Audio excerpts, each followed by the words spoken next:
Hi, my name is Lee, and this is my flip. As you can see, some of my pieces are a little oversized in my portfolio, and I do like to adorn my portfolio with a little bling, including some a Dueling Dealers sticker. Okay, we're going to start off. This piece is resident to my book. And it's by Eddie Barrows, I think a very under-acknowledged artist. Beautiful cover to War of the Supermen #4. There's 104 Kryptonian Supermen on that page, on that cover, if you can believe it. Next,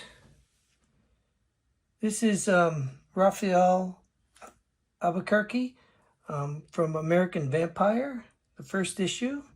So it's the first appearance of both of the characters, and it's actually the first time where they're speaking with each other. I did get this on one of the amateur Dueling Dealers pages from Matt Kennedy.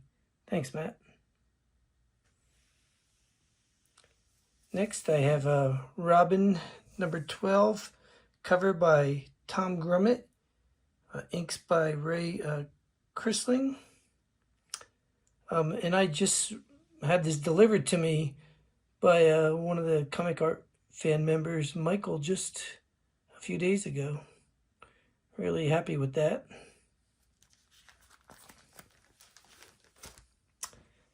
I don't do too many commissions, and this was a commission I bought secondhand from somebody, so it's really not my commission.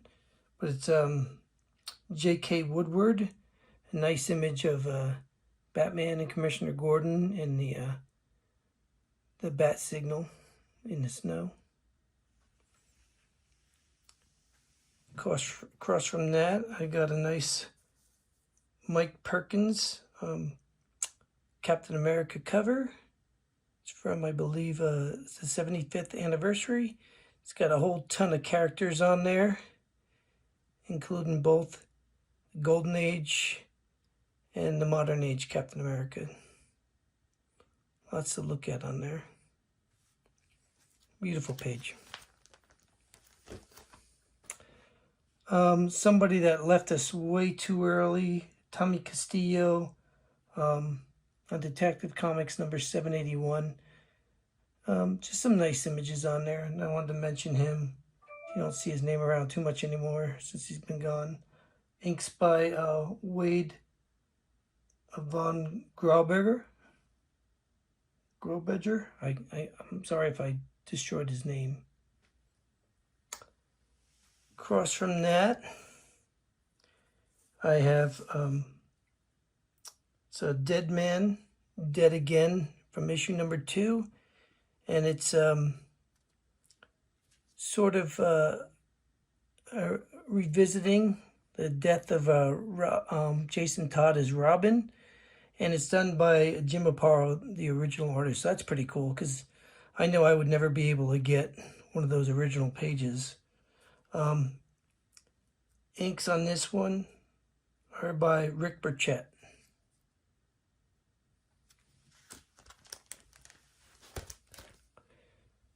Over here, I've got a Trinity #45 Splash by Mark Bagley.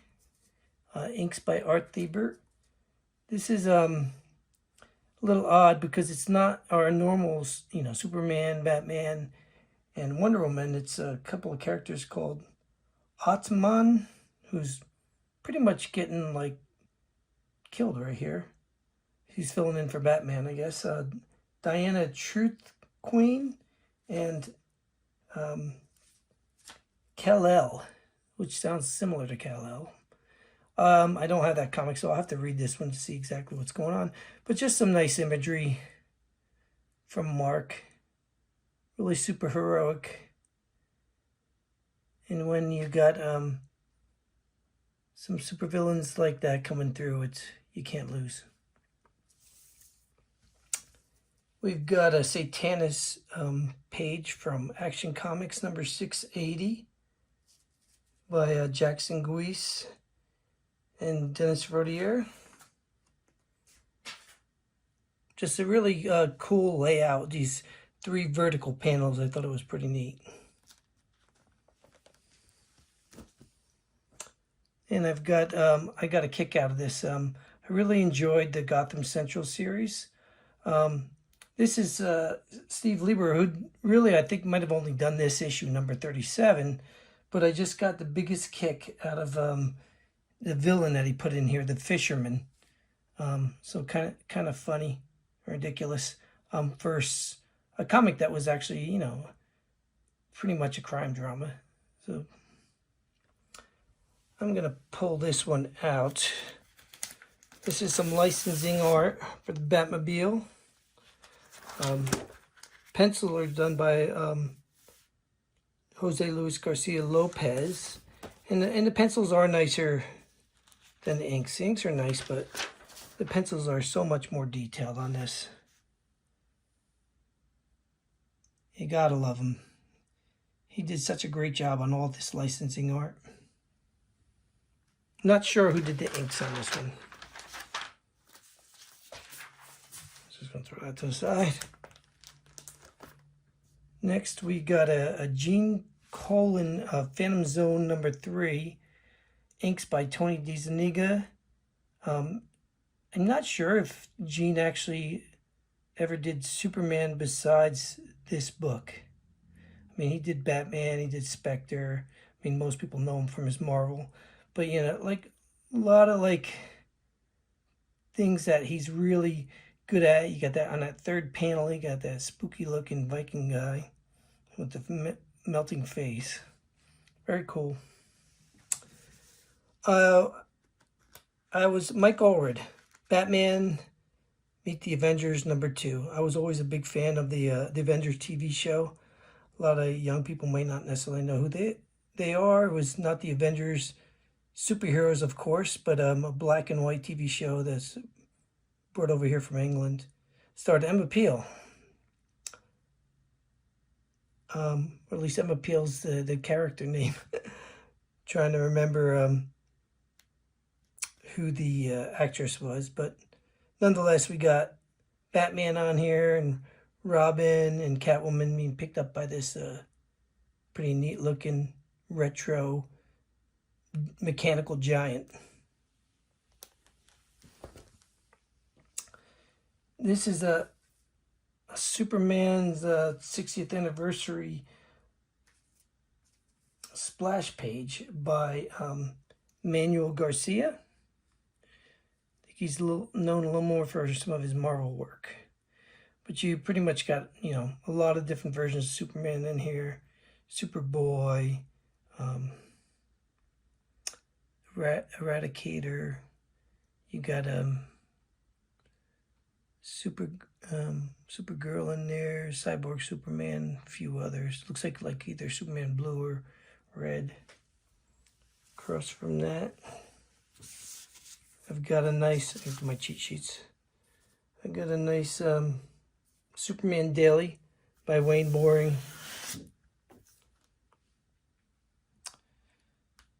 Really kind of cool. From the year I was born. That was kind of neat. Dated 9/21/64. That middle panel with Superboy in there. It's from a flashback. It's pretty cool. Lots of zipatone on there.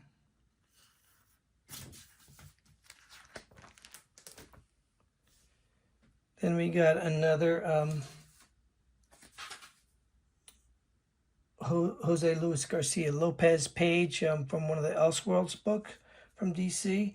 I like those books. They've got a few different pages from different ones. This is Real World's Mark of Superman. And just a lot of nice drawing, nice layout.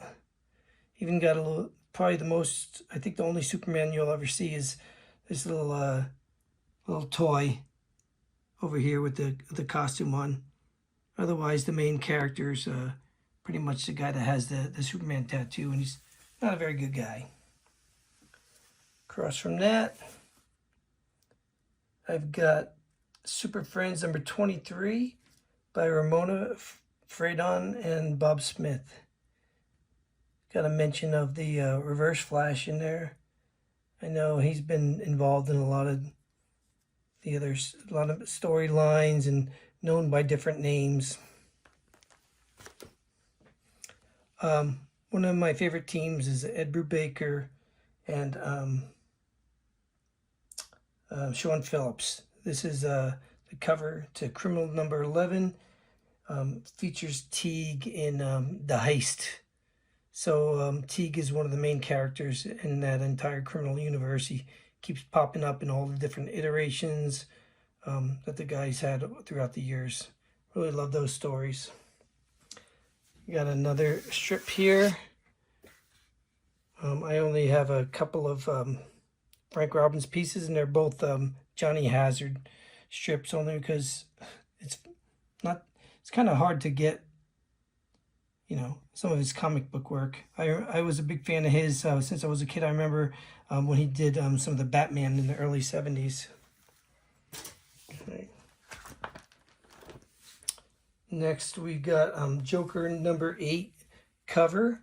This is done by Glenn Fabry, and it's a homage to his original Vengeance of Bane cover that he did, just featuring like Vengeance and the Joker and Commissioner Gordon instead of Bane and Batman. Across from that, I've got Deceased number 4, The Birth of the Zombie Superman. This is by Trevor Hairsine. This is the pencils. And right behind that, I've got Stefan Godino's inks, which he enlarged to twice up.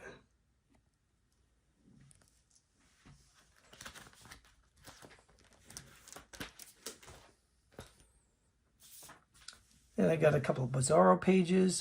This one, Bizarro by Scott Morse. A little different from my collection. Very stylized. Across from that, I've got from Superman Red and Blue by Cully Hamner. Bizarro's Birthday, featuring Superman in there. Cully's interesting. He does all his pencils on the computer, and then he prints it out, and then these are like original inks essentially, but still the only page you can get. This is probably the only way I'll be able to get a strip for Terry and the Pirates. But this one's pretty neat though, because this is by the Tim and Greg Hildebrandt, and this is a strip that they did for I want to say it was in 1995. Yeah, and this is from week 39, the Monday. But it features all the characters. Terry, Pat, the Dragon Lady being carried by that Big Stoop, I think his name is there. So that's kind of neat. I like that. I just recently received these 3 pages from Splash Page. This is pretty cool. Another Elseworld story. It's Superman War of the Worlds by Michael Lark. I've got 3 consecutive pages, and I'm a big science fiction fan. War of the Worlds is one of my favorite 50s films, sci-fi films, and it's pretty cool because it's like when this depicts when the aliens are just starting to come out of the saucer, as you can see on this page. And the following page, of course, Lois is getting in trouble and Clark's trying to stop her. Nice clean pages. And then the 3rd page essentially is the alien coming on out and zapping everybody. Michael Lark also did a lot of work on that Gotham Central that I was talking about earlier. So I was able, this is one of the only ways I could probably afford a Carmine Infantino Batman, is again through his the daily strip that he did in 1991 with William Messner Loebs wrote it, and John Nyberg did the inking. Here, Batman Bruce Wayne is with Alfred. And then another couple of dailies featuring Two-Face. I was very excited to get this. When I was a kid, I read that famous first edition, those treasury editions. They had Superman #1 out, and you know, that was the only way you could get to read those books back then. You know, you didn't have things digitally. They weren't doing any other kind of collections except for those treasuries.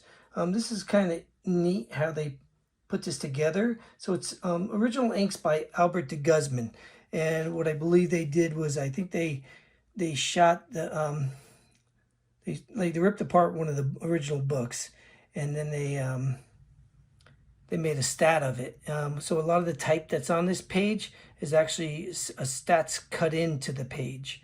And this is like a plastic like vellum, the material, and I guess he put it on a light box or light table, and he essentially, I guess he had to, of course, blow up the page because the page was smaller than this originally. And then the final product was, this is one of the printed pages from there. So it's pretty good. I mean, it's the original art for this book, but it's obviously not the original art from Superman #1. Again, I have another Eddie Barrows page here. And Eddie's always best when he's inked by Eber Ferrer. So this is from Detective Comics number 965. Really great detail here, great use of wash. They're essentially facing off with Doomsday. That's why the horrified look on Robin's face back there. Right next with another Eddie Barrows and Eber Ferrer cover. This is for the final issue of Freedom Fighters. Really cool story. This is where Uncle Sam and his team prevail.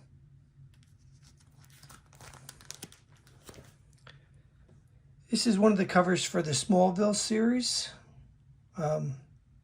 It's done by Kat Staggs, and her process is she does this original art painted, and then she goes and she colors everything. She adds a background digitally and everything. Here I've got a Superman concept sketch from Sean Gordon Murphy. I know he's going to be on the show soon. Probably he'll be on before this airs, if it does air. But it's sort of like a Gotham by Gaslight type of Superman design. I got a couple of Before Watchmen pages.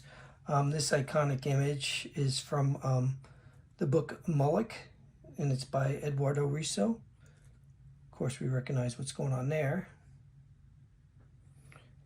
Across from that, I got another comedian page from issue number 3 by J.G. Jones, a comedian just doing what he does, and that's essentially, you know, wreak havoc, make a bad situation worse, right?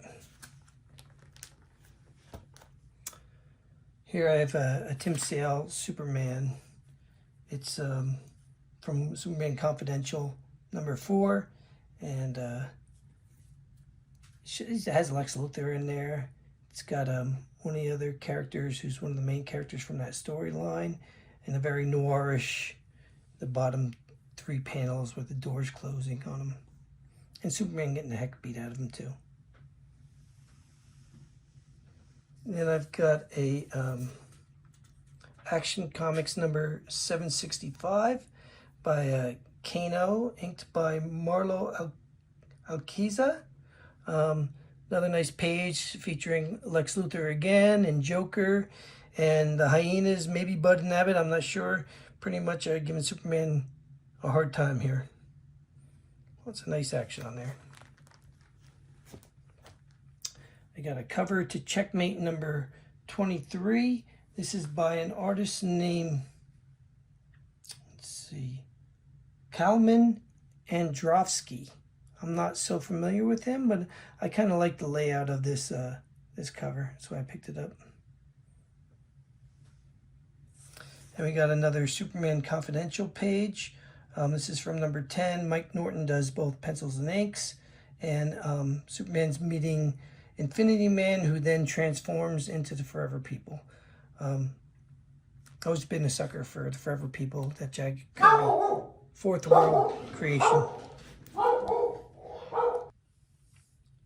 So a couple of Scooby-Doo covers here. Scooby-Doo number 15 by Joe Staton. And across from that, I've got from Scooby Apocalypse, a Jill Thompson painted cover.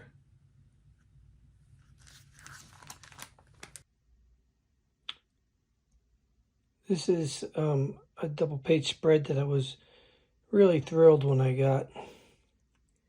It's from Action Comics number 981. And of course you can see Superman essentially piling right through a few of his major villains right there. Zod on the lower left, Cyborg Superman upper left to him, and then the Eradicator on his right. This is done by an artist named Jack Herbert, who I think he only did a couple of these issues of Action Comics, but it seems like he put a real lot into it. I really love, you know, the way he uses wash a couple of different ways for the sky, and he did these really nice soft clouds.